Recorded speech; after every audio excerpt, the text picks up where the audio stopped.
50 ഉണ്ട്. നമുക്കൊന്ന് ബിരിയാണി വാങ്ങി കഴിച്ചാലോ? ആയിക്കോട്ടെ, അതാ ഈ 50 ബിരിയാണി കിട്ടണത്. ഇതാ 50 ഉണ്ട്. ഇത് ഹോട്ടലിന്റെ പേരെന്താണ്?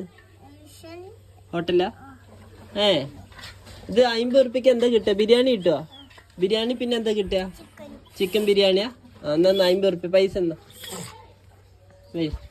എന്താ ഒരു ചിക്കൻ ബിരിയാണി. ഇതെന്ത് ബിരിയാണിയാ പറയണം? ബീഫാണോ കോഴിയാണോ?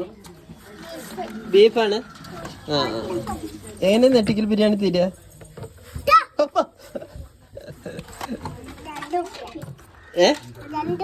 2 റുപ്യ. ചായ അല്ലേ? ചായ കപ്പിതാ.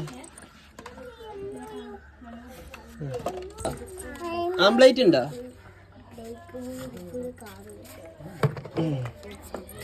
ആരുണ്ടാക്കിയത് ആംപ്ലേറ്റ്? ഇശല?